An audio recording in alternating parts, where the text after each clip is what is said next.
Welcome everyone. Adam the Woo here. As the recording of this, it is Wednesday, November 20th. Cheers, 2024. I don't know why I threw the cheers in between the day, month, and the year, but I did. I'm standing here on the Monorail platform. I'm going to be taking the Monorail to a couple places today, eventually later this afternoon, early evening, and going to a performance and going to be getting some information from Elvis Presley's stepbrother. One of a couple stepbrothers, actually. This one was his bodyguard for a few years, and the former International Hotel where Elvis performed hundreds of sold-out shows. Going to be able to go in that theater. From what I am hearing, this event only takes place once a month. Just so happens it's happening while I'm here. We'll be able to go into Elvis Presley's dressing room and the backstage area and maybe see a few behind-the-scene things. I was born in Tupelo, Mississippi. I love Elvis. Viva Las Vegas. Also, look at this. Right down here, 1964, Elvis and Ann Margaret performed a song by the pool at the Flamingo Hotel, which is completely under renovation. Now, it's been renovated even since the 60s when they filmed that scene in the movie, but the Flamingo was used, where I'm staying, the Flamingo was used prominently in that film. And when you think of Viva Las Vegas, definitely think the King of Rock and Roll. Look at this, look down here, there's a flamingo right there, painted on there. Nonetheless, wherever the day leads, I'm also going to go buy a couple Elvis spots. I'm inviting you to join me. It's good to have you here. Shall you? With the guy that's going to be giving the behind-the-scenes tour, if you will. He does an event there, again, once a month. His name is David Stanley. I confused him with Billy Stanley, which is his brother, who in the 80s, I used to go to Rocky Bayou Christian School in the Panhandle of Florida, and Billy Stanley was somehow involved in the ministry, and he showed up to talk to my Christian school about how he was the stepbrother of Elvis. And I thought that was who was going to be doing the tour today. Did not realize that he also had a brother, and that brother went on to work with Elvis, not only being a stepbrother, but also ended up being his bodyguard, and has a lot of great stories to tell. So, pretty interesting. Little tie-in to my youth, attached by family. A family member of someone that talked to me when I was young in school. I don't know. It's just kind of an interesting thing. Also, this is the noisiest escalator of all time. Kind of adds to the ambiance of Vegas. Viva Las Vegas. And this one's broken, so I got to walk up the stairs, up to the monorail. Now, a little later, I'm going to go from here. Well, first of all, I'm going to go southbound down to the MGM station, and then I'm going to walk down towards the Pinball Hall of Fame and the chapel from Viva Las Vegas. And then later, I'm going to go up here to the Westgate, which is formerly the International, where Elvis performed for many years. The most amount of sold-out shows in a row. I think it made history. Oh yeah, oh yeah, oh yeah. While I was on the monorail, I looked it up, and it appears as if there were three stepbrothers.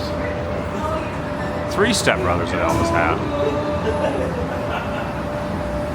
There was David, there was Rick, and there was Billy. So I don't know which one came to my school. I'm thinking maybe Rick. And the monorail does not go all the way down to this point. There's another one, if I cross over from the MGM, I can take the tram, which is basically more or less a monorail. It gets me a little closer than this, but that's kind of time consuming. So I just jumped in an Uber to go the remaining 2 miles. And now, standing here in front of the iconic, fabulous Las Vegas sign. A lot of people here. 1959. It's been placed on the National Register of Historic Places. Right there. We also added this. Debuted on the ship in '59. Today remains one of the most popular attractions in Clark County, appearing in vacation photos, commercials, and movies. Iconic. Mandalay Bay over there. And right next to the Pinball Museum is the current location of the Little Church of the West. It's a wedding chapel, which is still in operation. You can book this. In fact, I believe for a while, maybe even still currently, you can have the King of Rock and Roll or someone dressed up as Elvis marry you inside here. Also on the National Register of Historic Places. I've never been inside here, but I know it is available on occasions to go in. Right now there is a sign on the front door that says private ceremony in progress. I don't know if that's true because there's really hardly any cars in the parking lot, but maybe it's true. Maybe they just left the sign up. All right, the sign said check in at the office. All visitors must check in at the office. So I went to the office. There's a lady in there named Nicole. She said you're supposed to call in advance and set up entry in a tour in advance, but she said, you know what, go ahead and walk to the front. Let's see.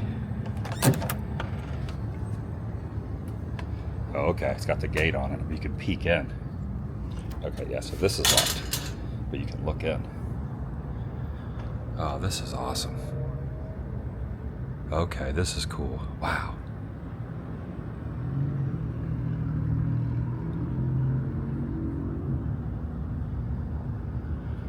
Now, I've stopped by here a couple times in other visits to Vegas, but never have I been able to see in.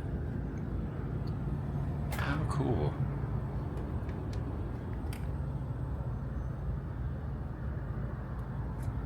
This is a big piece of Elvis history right here. Man, I am so glad she let me walk up here and check that out. There you go, I'm standing in the same spot as the King of Rock and Roll, walking out of here from the film. There it is. Awnings are still the same, windows are still the same. There's no confusing on what this place has inside. I asked one of the employees and said they used to have an Elvis pinball, but they no longer have it, and as far as they know, there isn't any in here. Vegas! Come on, The sevens. Met up with a buddy here, Dano. This is not Dano, this is a flock toy. What is a flock toy, Dana? It's like a little toy with like kind of a felt or fur feeling to it. Okay. It's like little microfibers that get like glued onto the outside. But they don't make them anymore. It's a collector's item I got. I got a bunch of Pokemon. Oh. Pokemon keychains. Pokemon. Over from here. There goes the monorail that dropped me off. And look at this. Getting a double monorail. It's kind of hard to see the one on the other side, but look at that. So I've arrived now at this hotel, which is now the Westgate, but it's been a couple different hotels. When Elvis was here, it was the International. This is the sign now, out front. And when you walk in, there's a little exhibit here in a glass case. And in that glass case, a lot of different items pertaining to the former hotel, to his stay. Over 800 sold out shows. They even have some very interesting items in here as well. The first record he recorded at Sun Studios, a badge, a weapon that he was given, also some items from his last show here at the International, including the boots, or the shoes, I should say, shoes or boots he was wearing on that last show. Well over 100 sold out shows in a row. And they have a pair of the boots inside as well. Also a big sculpture of him as well, like a full-size, real life, well, not real life, but full-size sculpture here in the lobby towards the check-in desk. Christmas show, so it'll be even more cramped after that. The theater is, I don't know if you've been in many of the other venues, but they really don't build them like this anymore with all of the background in it. It's an easy load-in because right out that back door, there's a loading dock. He would always stop here in this very spot and bow his head and say a prayer. He'd pray for having a great show. He'd pray for the band. He'd pray for the audience. And then when he'd finish, he'd bow his head, tap this wall, and then he'd go all the way to the other side because he would enter from stage left. This is the original floor where Elvis stood, said a prayer, and tapped the wall each night. That is insane. This is the original floor. Oh my God. That is just mind-blowing. Isn't that crazy? 837. So Yeah. where is this? Some say 600, some say 800. He was literally here. He was right here. He was literally here. He was standing right here. He touched the wall right here. Feel his spirit. Look, I can feel it. The spirit of the king. Spirit of the king. That is the coolest thing ever, I swear. Elvis and Muhammad Ali. Okay, I saw that one out front.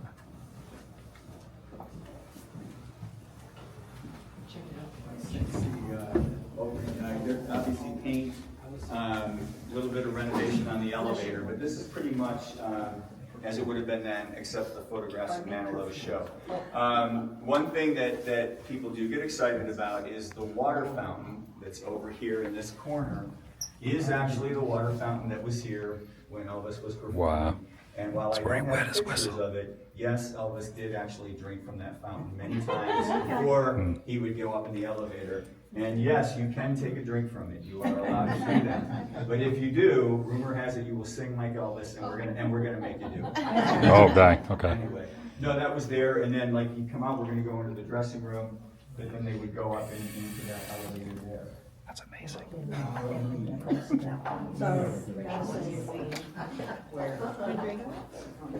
Yes, I do.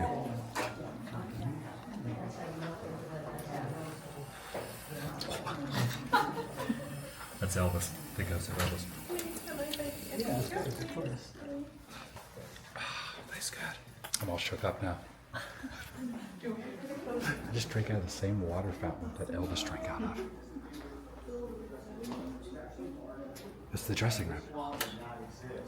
There's another room almost the same size as this on the other side. All of the dressing room was both of those two. This is the original bar that was in the dressing room when Elvis was here. Actually, it's half of the original bar. The other half is on the other side. When this was his dressing room, the full bar was up against this wall. You can imagine what kind of activity would go on in here. It was the place to be. If you were the double A list, you would be able to get into the dressing room when Elvis was here. Obviously, before the early show, there'd be a lot of people in between the two shows because keep in mind, when Elvis was performing, he was doing 2 shows a night. So when he would do a residency, the 2 months he was here, it was 30 straight days, 2 shows a night, 8 o'clock dinner show, 11 o'clock cocktail show, and occasionally a matinee on Original Mirror. And yes, rumor has it, if you look really close, you'll look back. The jokes get worse as the night goes on. The other thing is there have been some renovations. One thing, because there were always so many people around. You know, there was the Memphis Mafia, there were different stars that would be in town. He would eventually have to get ready. So there was a room that was off to the side here. It's now the actual room when Elvis was here as a control room, but it pretty much mirrored what this room looks like here in size and what the decor is. It was so he could step away and actually have a few minutes of privacy to either rest, make sure everything looked where it needed to be, every hair was where it had to go. And you can take a look in there and get an idea. There's a shower and a little cot where he could rest. But imagine what that was like with the people here. David can share some of the stories of some of the folks that would come down here. But, just incredible. And then, if you were really on the 4A list, you might get invited up to the Elvis Suite after the show. Ooh. Now, the Elvis Suite, there's a lot of people that you'll see pictures posting and saying they were at the Elvis Suite at the Westgate. So, the Elvis Suite, as it existed in 1969, was a 5,000 square foot penthouse up on the 30th floor. It was the Elvis Suite, and then there was the first rooftop supper club called the Crown Room that were up there. So in the mid-90s, the Hilton Corporation invested $45 million and renovated the entire top floor. So they got rid of the original Elvis Suite. You got a little bed back here. It comes with butler service, but obviously a lot of times it's So this is exactly how the other one was. That was on this wall. That was actually the dressing room. They've changed it into a control room.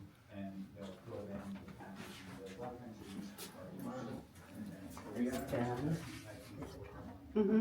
that the shower in there? Yeah. Nice shower. I'm sure Alice Johnson's were here. Oh. Is that a closet?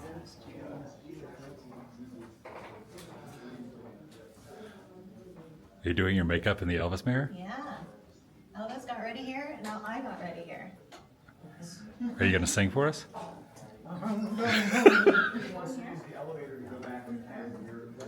So this bar here was original, but it used to be right here. So just think, Elvis freaking Presley was right here. I mean, for not just a short time, for like 800 something shows. Do them.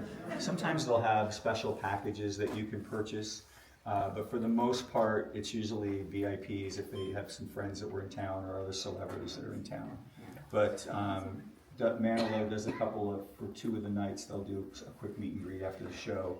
Cool and the Gang, when they've performed here, they have a party in here. Cool has his own brand of champagne. We'll just leave it at that. But yeah, so and then again on with the wall, anybody that anyone's on the wall had performed here. Again, renovated, but this would be something, and we have had some photos and videos that he had come in, that Elvis would come in here and greet some of the people that were in here after the show. One thing I forgot to mention when we were over by the spot backstage is you notice that the statue and that spot backstage say that he did 837 consecutive sold-out shows. Right. Turns out that the actual number is 636 consecutive sold-out shows here. Oh yeah, there's the sculpture that's out front, right there. Look at that. There it is. Elvis Aaron Presley. There's Vernon.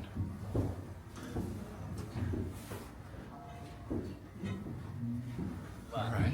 So if you follow me, you're all going to enter the stage and the theater from where Elvis did. We are actually sitting at a Give you table little bit of on stage. background with him getting started here. Granted, the stage was extended a little bit, but still the same stage. You'll get to hear some of his thoughts.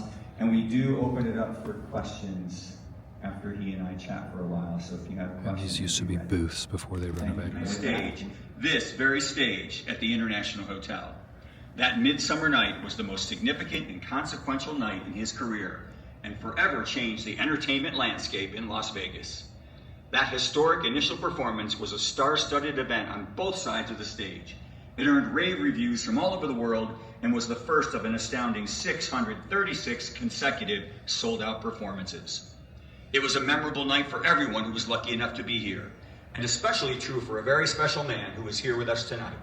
He saw for the first time the man he looked up to as his big brother was so much more than his brother Elvis. He was the king. Please welcome to the international stage, David Stanley. You know, I was 13 years old when I came here. I was living in Memphis at Graceland with Elvis and Priscilla and Lisa, my mom and dad, Vee, Vernon, Presley, my stepfather. And we're at the dinner table and Elvis says, I'm going back on the live stage. He did the 68 special, most of you saw that. Who saw the Netflix special? That's good. That's a good one. Because Elvis hadn't been on stage in 8 years. So he did that, and he says, I'm going to go back to live.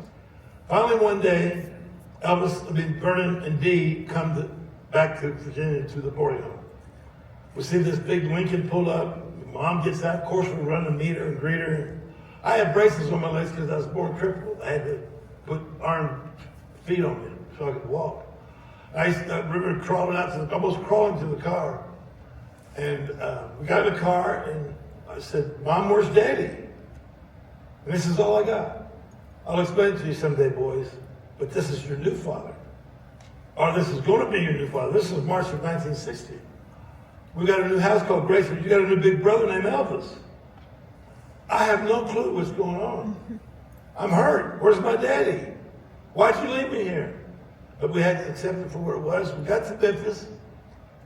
We drove through the gates of the Graceland Mansion. I looked out the window.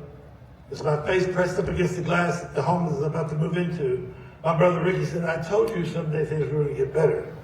Because he used to try to comfort me and say that to me all the time. We got out of the car, went up the steps, and there's going to be 25 years old. This guy was called Elvis Presley. I thought he had a funny name. I've never heard of Elvis. That's different.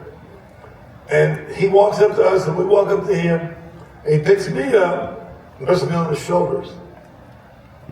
And he goes to Billy Ricky, and they're hugging his leg. And he said, I've always wanted a little brother.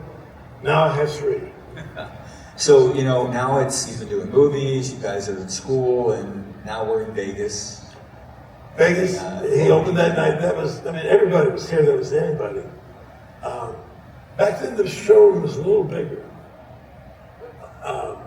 They had angels on the wall, and I was just to say, you know, what are those angels doing here? Well, we had somebody right here who came and saw it, was here in '69, right? Oh, yeah. Remember that energy when I was like nothing, nowhere. I mean, I've seen atomic bombs explode that didn't have the power that Elvis did that night. Or any night he was on stage. Because he was all these wonderful things we talk about. But when he was on stage, he was Elvis. I mean, that's what made Elvis Elvis, his charisma. If Elvis walked into this, if Elvis got off a plane at the airport, I could feel it. If he walked through that door, I'd be the only person in here who would have to introduce himself to, number one. But number two, the rest of you go, oh, that's why. You saw him, if you ever saw him, that's what carried him. He had this unbelievable gift. And he shared it with the world, shared it with me. I was part of it, it was fun. Yeah, because, you know, after, obviously, you know, did Vegas for a couple of years and was back on the road and doing tour, and then you ended up going to work for him. 1972, where's my picture of 72? Well, that's 67 down there at the end. Look how pretty Elvis is. I'm a pretty good looking kid, too. Me and Elvis in 77, 76, 74. From the limo cut out. And I'm just like, you know, green, 16, and mean and lean, and just wow. And I get out, and there's George Harrison of the Beatles leaning up against the pole, and I was rubbing his beard. I walked up to him. I just went to the dressing room. I walked up to him and said, George, David Stanley, good to see you, buddy. I'm Elvis. You probably remember me when you came to, you know. I milked it. I'm not going to lie to you. And so George says, can I see Elvis? I said, sure. So I take George backstage. Elvis, good to see you again, George. Elvis looked at me like, I'm going to kill you. George laughed. He said, don't ever bring anybody back here before a show. He said, this is my time, 10 minutes, I don't want to talk to nobody, I don't want to see anybody. He got on me, he could have been worse. But it was worth it, I was hanging out with George Harrison. Now, lots of you probably saw the Elvis movie, and lots of you hate Colonel Parker. Let me start off by saying he was a very shrewd businessman, but he got things done. I mean, his product was the #1 product in the world, even today.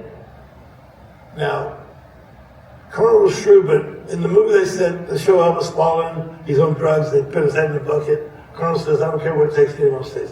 That's bullshit. I mean, he was shrewd, but he wasn't like that. He had a heart.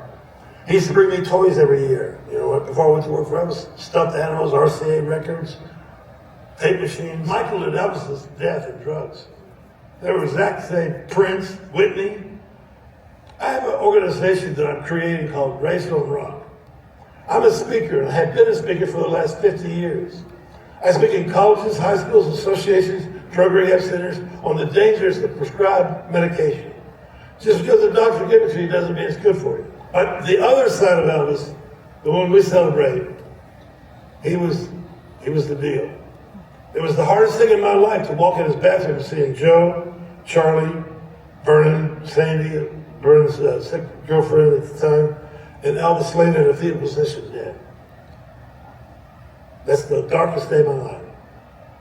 And when people say, do you believe Elvis is alive? Shut your fat mouth. Have some respect. You know, I know it's fun and Elvis is alive, but I have people come, I think he's really alive.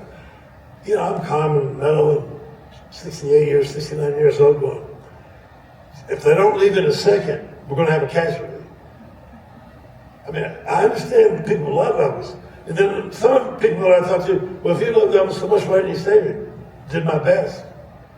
And then, how do you stop somebody? You can't protect them from yourself. If I've ever been around an addict, you know what I'm talking about. Elvis was a drug addict that got hooked by doctors, prescribed medication, went from use to abuse. On the 16th of August, he died. Heart attack? Overdose. You take that much dope, your heart's going to stop eventually. And that's what happened. And I'm very truthful. Now, I think it's great and encourage you to go. But, when I drive by that house, my mind goes back to 1960. Driving up the driveway, that's your home. the guy that lived there is your brother, your stepbrother. You know, this is your life. When I go, you know, I'll go through the house and they have those things, MP3 things. Everybody takes it off and follows me. When I walk out the door, there's 25 people. But when I go, what I love the most about Graceland, other than living there, is when you turn the corner and you see all the gold records and the platinums and the awards and the achievements. That says it all to me. Another question? I think we could do one more question. Okay, yeah. So out of the 600 plus shows that were here, how many were you attending? And do you have any particular moments that stand out to you being like a pivotal moment or something that always etched in your head? In the 69, we came out for the month. So we did 30 shows. We stayed here the whole month. 70, we came out for a couple of weeks. So we didn't have those shows, but another 60. Then 72, I'm here from 72 to 77. All the shows. So the one that stands out the most is that first night is a 13-year-old boy watching this guy rule the world, basically. Los Angeles 74, Led Zeppelin, my Elvis, was in the audience, and Elvis went out and just threw down on him. I mean, just, holy cow, the forum was unbelievable. And they even said, we gotta be good tonight because Led Zeppelin's here. Elvis wasn't a Zeppelin fan, I was a Zeppelin fan. Yeah. On tour with Elvis, I wore tennis shoes, jeans, and Led Zeppelin on tour t-shirts. I had Kiss on my briefcase, the Backstage pass. I says, who the hell is Kiss? It's a rock band. Get that sticker off that briefcase. Why? You don't work for them, you work for me. Look at the bottom of your paycheck. About Priscilla. No. No. I love Priscilla. I've always loved her. I came over in 60, she came over in 62. We picked her up at the airport, and I thought that was the most beautiful thing I've ever seen. And I used to tell her as a kid how much I had a crush on her. My birthday, she'd take me birthday shopping. Elvis would be in LA, and we'd be at Graceland, and the movie shows her being all by herself. Well, there's 3 little boys running around there driving her crazy. Because that's what I remember. She used to put on black eye makeup and turn off the lights and be a vampire chasing us around the house. They got divorced. When she left, I was there picking up the pieces of all that on Elvis' side. But I stayed in touch with her. Priscilla's got her truth. You know, I gotta say, she comes over here, she gets with Elvis, and if you saw the movie Priscilla, that was accurate. You may not like that, but she's probably that way, but that was a fact. So I was sympathetic toward her as well as I was Elvis. Did she this, did she that, did she use him, did she love him?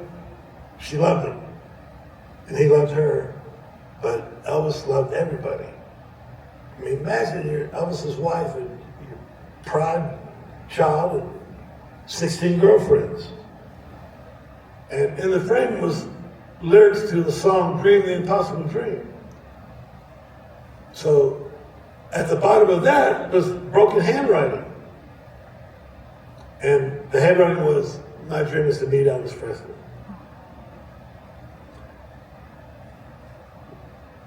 When you can make a dream come true, God gave me the opportunity to make a dream come true.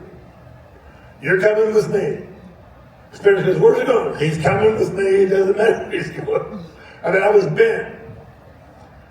Parents, of course, let him go. I rolled him back behind the curtain, backstage to the dressing room. There was a policeman standing at the door like there always was. I knocked and walked in. Now remember, Elvis had told me, don't just come barging in here. I said, Elvis, I want you to meet somebody. I told you, David. I mean it. I said, well, you need to meet this guy. I told you, David. Finally, I did it. I was brashing on the You're going to meet this guy. Elvis says, this better be good. I mean, he was not happy. So I went and got the guy, opened the door, rolled. Elvis was looking in the mirror, combing his hair, fixing his scarf. And he looked in the mirror and saw the boy in the wheelchair, and he rolled him in. Elvis walked over to the boy, fell on his knees, dropped his head in his lap, and cried like a 2-year-old baby. He was overwhelmed that this guy's dream was to meet Elvis Presley. The guys wrote us, hold the frame. Elvis, I love you, thank you. Wow. He stood up, Elvis did, because I told him, I said, boss, we got a show to do. He looked at me with those piercing blue eyes and said, you take care of my boy. I said, it's done. Rolled him out, put it back in the section, but lifted him up higher on the side of the stage. Elvis came out. 20,000 flash bulbs went off at the same time. 500 young ladies rushed the stage, and 2 minutes later, 500 old ladies rushed the stage. It was an Elvis concert. But Elvis is out there throwing down on it. This guy's just sitting there. God bless you and thank you. That was amazing. I know it went on a little long, but I'm going to leave a lot of that in because his stories were just amazing. Here's 7. This is the year I was born. 74. There's 76. I mean, just insane to think about. This is it right here. This is the stage. 650 shows. They're just amazing, man. It's so cool. So this is how the floor originally was through the whole area? It still is underneath, but yeah, this was right here and here. Really? Everyone is a different, because you never know, David has different stories and people's questions. David will, there's sometimes I hear something new that I hadn't heard before.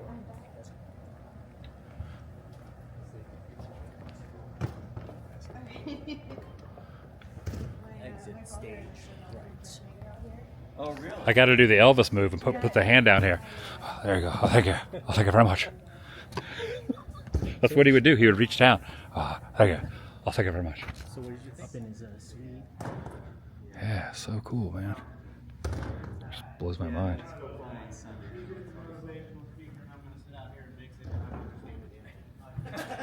That's okay. All right, as I'm heading out of here, I did end up talking to David and asked him if all his brothers were still alive, and he was saying that Ricky, who was older than him, which was the one that came to speak at my school in Niceville, Florida, Rocky Body Christian, he passed away in 2019, but evidently Ricky used to live in Niceville, which is where I lived at that time in the late 80s, and I guess that's why, being a minister, he came to the Christian school to talk, but I really enjoyed that. It was awesome.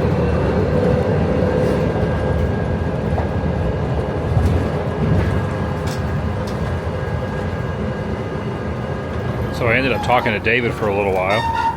Afterwards, really nice guy. Again, I was talking about how his brother came to speak at school I used to go to in the 80s. And I asked him, they did some Q&A.